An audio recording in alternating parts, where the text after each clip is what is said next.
Merci Madame la Présidente. Monsieur le Ministre, cette commission spéciale s'installe, mais nous ne vous laisserons pas avancer tranquillement. Après 54 jours de grève, vous avez renoncé à convaincre et donc vous avez décidé de vaincre. Alors vous devrez nous écraser, nous aussi, pour atteindre votre objectif. Non seulement parce qu'une majorité de Français rejette votre texte, mais aussi et surtout parce qu'après avoir pris l'ensemble des Français pour des idiots, en racontant des histoires à dormir debout sur la création d'un régime universel ou d'une réforme juste, simple et pour tous, qui ne correspond en rien à la réalité de votre projet de loi, est venu le tour des parlementaires. Oui, c'est à notre tour d'être pris pour des idiots parce que vous nous avez remis 1000 pages d'une étude d'impact faussée, truquée, trafiquée pour rendre votre système par points favorable alors qu'il ne l'est pas. Dans votre projet de loi, à l'article 10, il est clairement indiqué que l'âge d'équilibre, ou âge pivot, appelons-le comme vous voudrez, c'est-à-dire l'âge qu'il faudra atteindre pour avoir une pension complète, se décalera génération après génération. Cela a donc le mérite d'être clair. Votre projet se résume en peu de mots. Faire travailler les gens toujours plus longtemps et toujours davantage au-delà de l'espérance de vie en bonne santé. Mais assumez-le, bon sang.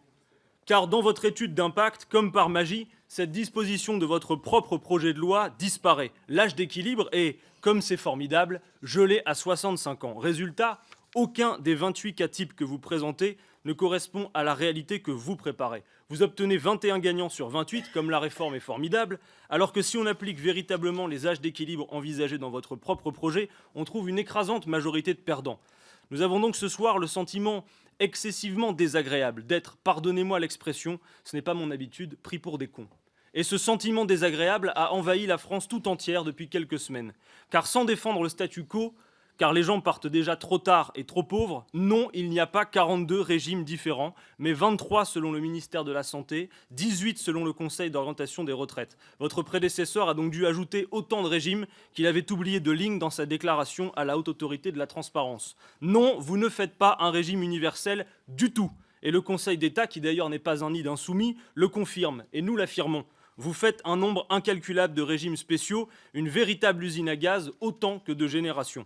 Non, il n'y a pas péril en la demeure s'agissant d'un potentiel déficit que vous avez d'ailleurs vous-même aggravé. 8 à 17 milliards, ce n'est rien, comparativement aux 330 milliards que représentent les retraites, aux 127 milliards de réserves, aux 42 milliards d'encours bancaires d'un régime spécial dont vous ne parlez jamais, des très riches et des retraites chapeaux, ou aux 60 milliards de dividendes versés aux actionnaires du CAC 40 en 2019. Non, ce n'est pas parce que l'on vit plus longtemps qu'il faut travailler plus longtemps. D'abord parce que c'est le contraire.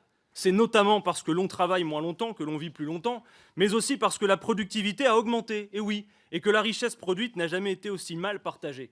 Travailler plus longtemps, cela aggrave le chômage. Travailler plus longtemps, c'est la solution de celles et ceux qui, comme vous, refusent l'essentiel, partager les richesses produites. Non, vous ne sauvez pas le système par répartition, vous encouragez comme jamais la capitalisation et les assureurs et les banques trépignent d'ailleurs d'impatience de voir votre réforme s'appliquer. Non, les femmes ne sont pas les grandes gagnantes de votre système, c'est même tout le contraire et cela explique d'ailleurs leur mobilisation. Non, la valeur d'acquisition du point n'offre pas la moindre garantie sur le montant des pensions. Non, même provisoirement, vous n'avez pas du tout retiré l'âge pivot qui demeure dans le projet de loi. Non, pour financer notre système de retraite, il n'y a rien d'inéluctable au fait qu'il faille travailler toujours plus longtemps.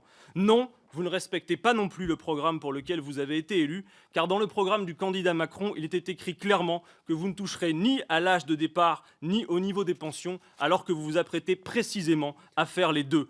Vous vous présentez en progressiste, mais le sens du progrès, à mesure que la productivité a augmenté, ce n'est pas de travailler toujours davantage pour gaver les plus riches. C'est au contraire de se libérer du temps pour toutes les belles choses auxquelles on est en droit d'aspirer après une vie de labeur. Et tout cela, monsieur le ministre, les Français l'ont bien compris. La bataille de l'opinion, je le crois, vous l'avez donc déjà perdue. Et ce projet de loi, directement inspiré des directives de Bruxelles, ne mérite qu'un retour à son expéditeur. Car la France, monsieur le ministre, cette république sociale, n'a pas envie de danser avec vous le black rock'n'roll.